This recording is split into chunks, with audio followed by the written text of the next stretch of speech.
ఎండాకాలంలో కూడా బ్యాంకులు బంగారం దుకాణాలలో దొంగతనం చేస్తే ఏం ఫాయిదా? ఎండలు దంచి కొడుతుంటే పానం చిల్ చేసుకోవాలంతే. గట్ల చిల్లయి చిల్ బ్రో అనాలంటే ఏ వైన్స్లనో బార్లనో దొంగతనం చేస్తేనే వర్కౌట్ అవుతుంది అనుకున్రో ఏమో కానీ ఓ దొంగల ముఠామందు మీద మనసు వారేసుకుంది.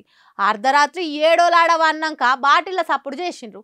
ఇంతకు పోయిన పని అయిందో లేదో అడుగుదాం పాన్రి. నిజంగా ఎండాకాలంలా పని పక్కకు పెట్టి ఉతార్ పని చేయబుద్ధి అవుతుంది కొందరికి. ఈ దొంగగాళ్ళు గాసొంటోలే ఉన్నట్టుండ్రు. కాకపోతే దేశం ముదురులే ఇగురవంతులు కాబట్టే ఇన్నోవాలు వచ్చి ఇలా ఇద్దాం అనుకుండ్రు. అంగం బస్టాండ్ సర్కిల్ ఓ పెద్ద వైన్స్ ఉంది. 10 కాగానే వైన్సులు బంద్ అయ్యి ఎక్కడోళ్ళక్కడ పోతారుగా. దీన్ని దినాం అబ్జర్వేషన్ లో పెట్టిన కొందరు గుర్తుపట్టని దొంగలు ఈ వైన్స్ ల జొరవడ్డరు. పొయ్యేది ఓంగానే సొట్లు శోధిస్తుంటే ఆయనత పుసుక్కున వాచ్మెన్ కంట్ల పడ్డారు. మందే కాదు వైన్స్ కౌంటర్ లా ఓ 5.5 లక్షల రూపాయలు కూడా ఉన్నాయట. మామూలుగా అయితే కౌంటర్ లో ఎవరు పైసలు పెట్టిపోరు, కానీ మరి ఏమైందో ఏమో గానీ వీళ్ళైతే 5.5 లక్షలు పెట్టిపోయినరట. అట్లా పెట్టంగానే చూసినోళ్ళు ఎవరైనా దొంగతనానికి వచ్చిండ్రో లేక మనం అనుకున్నట్లుగానే బీర్ బరండి కోసం వచ్చిండ్రో తెలియదు గాని వాచ్మెన్ తెలివితోని ఎవర్రా అని కూతయ్యంగానే ఒక్కొక్కని పానం జల్లుమన్నదట. ఓరి దేవుడా, దొరికిపోతట్టే ఉన్నాంగారా.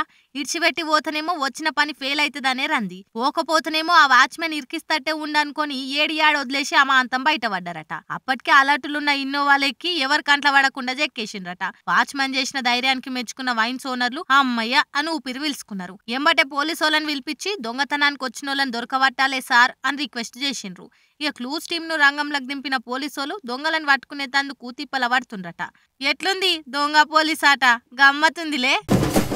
ఓ పవన్ సారు, ఏందిది? జనసేన అంటే అంగీలు జింపుకొని గుండిలెగరేసే జన సైనికులను ముంచుతావా ఏంది అని అంటున్నారు.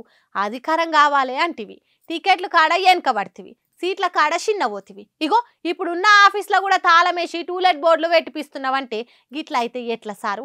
ఇక మీ వాళ్ళకు ఏం చెప్తావో చెప్పు. పాపం పవన్ సార్, ఆరాటం ఎక్కువ ఆశ తక్కువ, పోరాటం ఎక్కువ టికెట్ల కాడ పోరు తక్కువ, కుర్చీ మీద ప్రేమ ఎక్కువ.